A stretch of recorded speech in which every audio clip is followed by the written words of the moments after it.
Hey guys, what is up? NYKia31 here, bringing you a Madden 16 video talking about something, one of the more important things that I want to see done better in Madden 17. This is a replay from an online CFM game, user versus user online CFM game.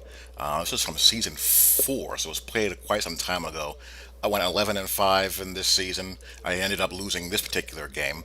But what I want to talk about is the offensive line, defensive line interactions and how they play out.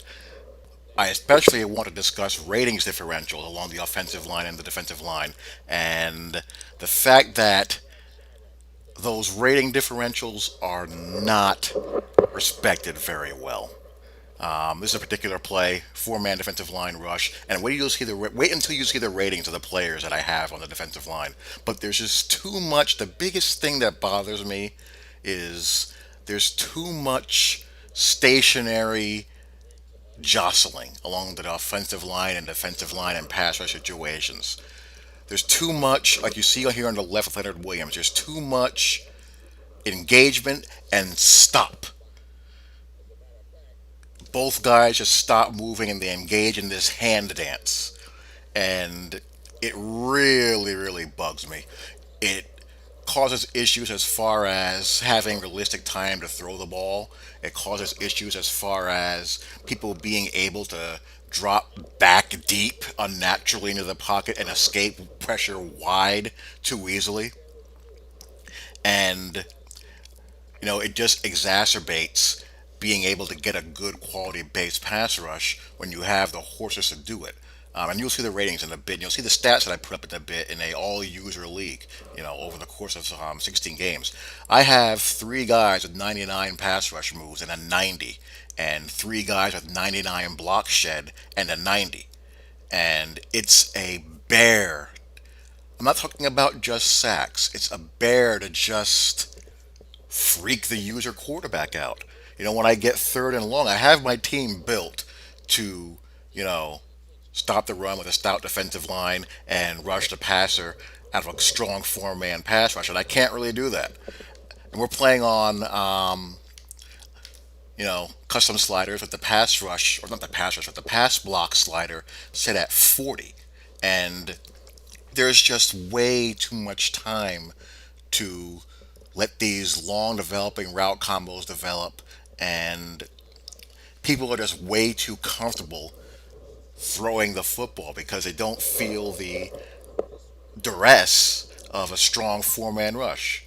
You know, not everyone has a great offensive line, and certainly no one has an offensive line capable of matching up with three 99s and a 90. I don't care how good your offensive line is, it ain't happening. But guys are not made to feel the price or pay the price for having weak offensive line units. You see this in Mutt salary cap.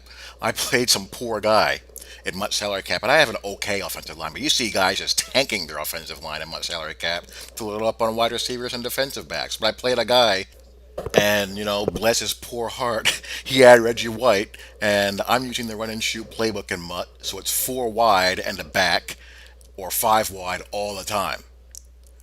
And I'm sitting there playing him, and I had pretty much no fear of the guy whatsoever. He got maybe one QB hit on me, and I started slide protecting toward his side, and that was pretty much it. But this is Reggie White here. The list of pass rushers that have ever played this sport is mighty short as far as guys who are as good as him or better. You're talking Deacon Jones, Lawrence Taylor, Derek Thomas, Leroy Selman. I mean, he's one of the top half dozen pass rushers of all time. You younger guys who've never seen Reggie White play before, picture J.J. Watt, but stronger and can run a 4.6 40. That was Reggie White. And I'm able to block him with a right tackle with maybe 85, 86 pass block and the back. That should not be.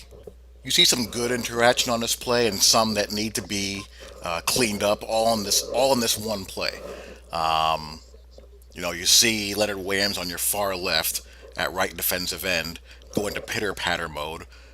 Ray McDonald right next to him. He's going to get double teamed. This is Sheldon Richardson. Again, 99 power move. He actually does the best job out of the four guys. I like that one the most, and that's how I wish more of them would look. Good explosive get off. Does a good chop with his inside hand or his arm, and a good bend. That right there is how it should be on a more consistent basis instead of the pitter patter by Leonard Williams, opposite him. And on top of that, you tend to get this cluster at times out of your interior defensive lineman instead of a good, strong, push into the quarterback's lap if they have the goods to do it. Again, I have Muhammad Wilkerson 99 and Ray McDonald a 90. You know, Guys with ratings of that magnitude should be able to really get themselves into the quarterback's face with a good, strong interior push. And you'll see their ratings here. They're no joke.